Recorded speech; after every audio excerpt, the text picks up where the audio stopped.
This is my father, Mervyn Tilbury. He's one of the hardest working people I know, and as a kid I remember him working in a factory job making cable ties and a side hustle cutting grass so he could provide for me and my mum and my 3 sisters. He'd stash away any extra money he made in a shoebox as well as a bank account that paid little to no interest, hoping that one day he could quit his job working in the factory. When my uncle invested some of his money in the stock market, my dad said it was an extremely risky move.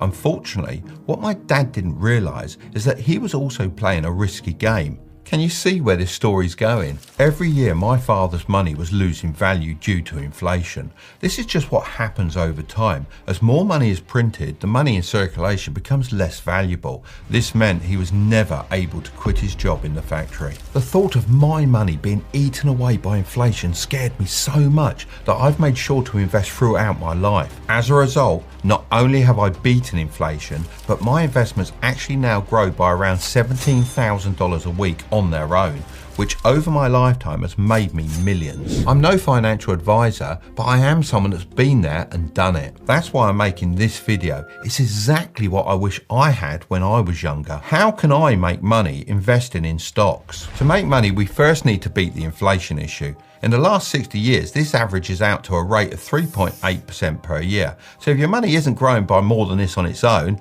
then you're getting poorer by the second. In a perfect world, you would have a savings account that provides an average return of 8 to 10% every year so that you can both beat inflation and earn some profit. Unfortunately, such savings accounts don't exist. However, you can achieve returns like this by investing in the stock market. A stock is a small part of a company, and when you buy it, you become a shareholder. And when you're a shareholder, there are 2 ways you can make money. Firstly, if the price of the stock goes up during the time you own it, you can sell it for more than you paid. Secondly, you can receive dividends. Dividends are regular payments to shareholders. Not all stocks pay dividends, but if they do, this means that you can receive money without ever selling your stock. The magic really starts to happen when you own a bunch of stocks that grow at an average of 10% per year, because the interest applied becomes larger and larger. This is called compound interest, and I have to admit a guilty pleasure of mine is messing around with online compound interest calculators. Let's do one now. If you were able to invest $250 per month at an 8% annual return, in 42 years, you'd be a millionaire. And if you continue to do this for another 10 years, you would actually have over 2 million in your account. Of course, if you wanted to invest even more, then that would just speed up the process. This is all based on historical average data and isn't guaranteed, but it's certainly been my experience. So as you can see, the real secret ingredient to this millionaire formula is time, which brings me on to, when should I start investing? The short answer to this is as soon as possible. The younger you start, the better, as you're giving your investments more time to grow and compound. This also means you can take more risk, as your investments have time to recover if a stock market crash happens. And it will happen. It always happens. But life isn't as easy as this, as there are often things in the way preventing you from investing. So here's how I would structure things. First, you need to make sure you've paid off all high interest debt like credit cards. Just think about it. There's no point trying to make 10% in the stock market if you're paying 15% to a credit card company. Secondly, build up an emergency fund. This should be enough to cover 3 to 6 months of your living expenses.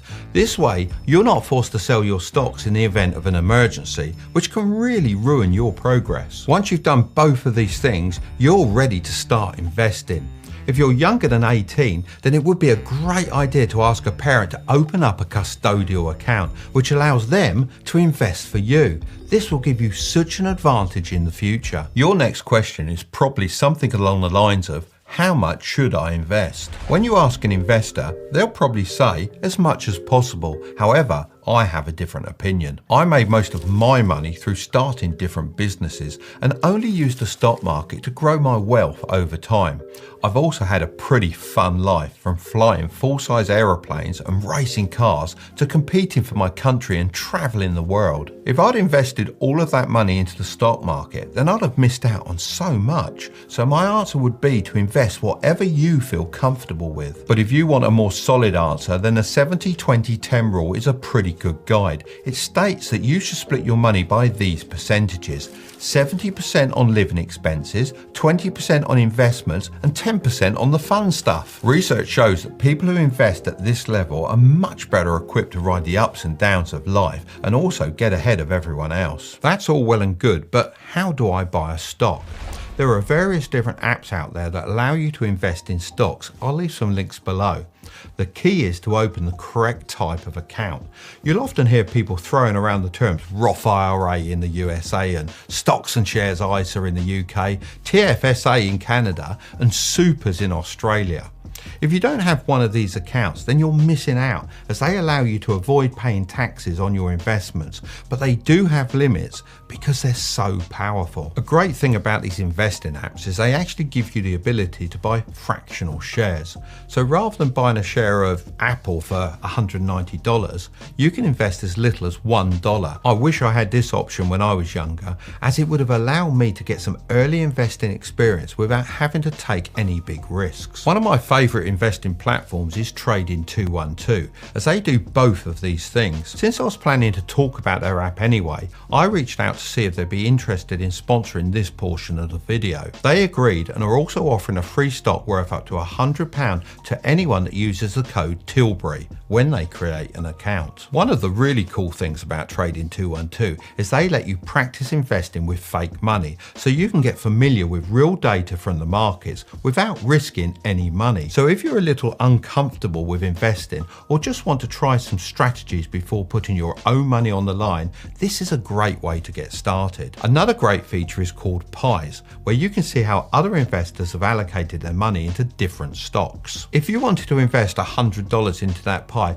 then it would just be split amongst the various allocations that pie creator has chosen. If you live in the UK or Europe, it's worth trying out Trading 212 because signing up is completely free and there are no commissions. Of course, don't forget to use the code Tilbury and you'll receive a free share worth up to £100, or alternatively click the link in the description to sign up and see exactly how to access the free share. Now the obvious next question is, how do I pick the best stocks? There are two main ways to attempt to predict the stock market. These are called technical and fundamental analysis. A good way to think about this is like a scale.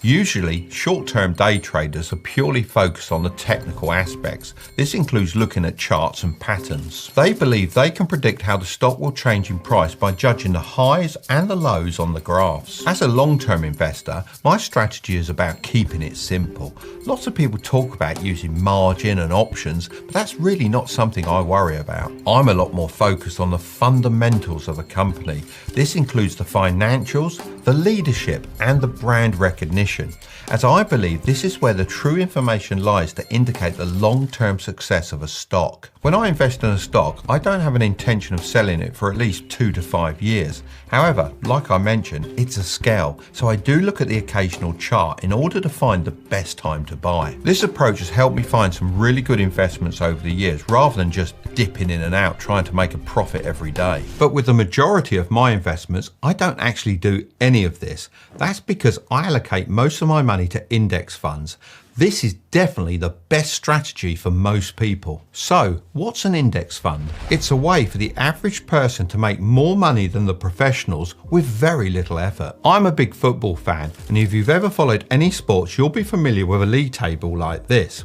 The better your team performs, the higher up they'll be on the list. On the other hand, if they do really badly, they might be removed from the league entirely. This is almost exactly the same as an index. All you have to do is switch out the teams for companies. Let's take the S&P 500 for example. This is a list of around 500 of the largest public companies in the USA, the big dogs being Amazon, Google, Apple and Tesla. Just like the league table, if a company does poorly, then they run the risk of being removed from the list. With this league table or index of companies, you could go and buy stocks in some of them individually. However, if something bad happens to those companies that you've picked, then you can wave goodbye to your money. The idea of an index fund is to be a little bit sneaky, as it allows you to invest in every single company on the list, with just one click. Even if a few companies do terribly, then it's balanced out by all the companies doing extremely well. The average annual return of the S&P 500 over the last 10 years has been 13.6%, although this is slightly higher than the average over time. No one has ever lost any money if they've bought and held an S&P 500 index fund for more than 20 years. The truth is that the average actively managed fund returned 2% less per year than the market in general. This means that the professionals on average are doing worse than index funds,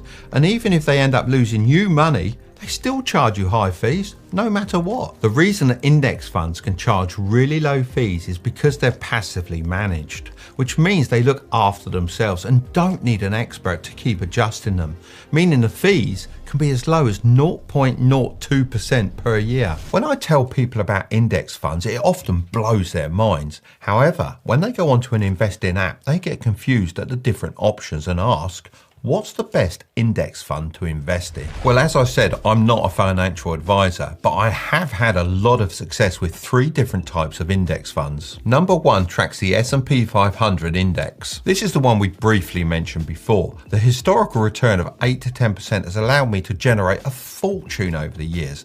This is due to the power of compound interest. The S&P 500 tracks 11 different industries/sectors, and no sector is more than 30% of the index. However, it is worth pointing out that it's a bit tech heavy these days, with 5 tech stocks dominating 23% of the entire fund. It's up to you if you see this as a positive or a negative. I personally don't mind, as I believe in the future of technology. There are so many different index funds that track the S&P 500, so here are some of my favourites. The best I found in the USA are the VFIAX Index Fund or the VU ETF. The best in the UK would probably be the VUSA ETF. The only real difference between an index fund and an ETF is that the ETF can be purchased or sold at any time throughout the day, just like a stock. Index funds can only be purchased in full. So for example, if the price is $500, you must pay $500. An ETF, on the other hand, can be purchased in fractional shares, which means you don't have to buy a full share, and instead you can invest whatever amount you like. This is great if you're just starting out or want to dollar cost average in. Personally, I've set up a direct debit every month so the money leaves my bank account without me even noticing. Really and truly, there isn't a huge difference between an index fund and an ETF. Just consider which one is best for you. Take the plunge. Number 2 is a total stock market index. The total stock market index has returned investors an average of 13% each year over the last 10 years, which isn't bad at all. It's the definition of diversification. You can't really get any more skin in the game for a lower cost. If you want to invest for a long period of time without having to even check or even think about it, then this is most likely the fund for you. Investing in everything means you can experience gains across the entire market, and unless a crazy crash happens, you should be okay. But even if it does crash, with time, things tend to bounce back. I've seen 3 crashes since I've been an investor: the dot-com bubble, the 2008 financial crisis, and the 2020 COVID crash. I'm not going to pretend these crashes didn't hurt, but long term, every market I've invested in has bounced back. The downside to this index is it depends on the entire market trending upwards. This means there could be an individual stock that you really believe in that goes to the moon, but you might not experience those gains because that stock doesn't play much of a role within the index fund. The best I found in the USA are the VT Sachs Index Fund and the VTI ETF. And the best in the UK is the VWRL ETF. Number 3 is the Emerging Markets Index. Emerging markets are predicted by some experts to be on the rise. And whether I agree with this or not, I think it's important for me to have at least a little bit of exposure to these markets. It's all well and good buying the S&P 500, but when China or another emerging country has some great gains, you'll end up missing out. Just as an example of this growth, when I first travelled to China around 20 years ago, I looked into buying an apartment in Shenzhen. That real estate was $47,000 and now it's worth over $1 million. This just shows the potential growth in these markets. Emerging market funds are definitely the most risky type of index funds we've discussed. These funds include stocks from lots of different growing markets and can be very heavy with Chinese companies. Taking a look at a list of the largest economies in the world, a lot of them are emerging markets. So it just makes sense to me to throw a little bit of money in for diversification. The best I've found in the USA is the VEIEX ETF. And in the UK, the VFEM ETF. But there are also lots of other emerging market funds available, so it's worth having a look around. Now, I know at some point I need to address the biggest question around investing, which is, of course, is investing risky? It really depends on how you define risk. You may be scared that you'll lose money. However, you also face this risk by not investing, as my father Mervyn found out. If you have a diversified portfolio of index funds and keep investing at a gradual rate each and every year, then even if there is a stock market crash, then historical data shows you should be able to endure the storm. A great way to make sure you're protected in the event of a market crash is to mix in a few bonds within your stock portfolio. These are just a different type of investment that are far more stable than stocks, and you can buy these on the same investment platforms. In your 20s and 30s, I wouldn't worry too much about them, but as you move closer to retirement, it's a good idea to have more bonds than stocks. In my opinion, in your younger years, the biggest risk you can take is not taking enough risk. Now for the question on everyone's mind. When should I sell my stocks? It's possibly one of the most common questions in the stock investing world.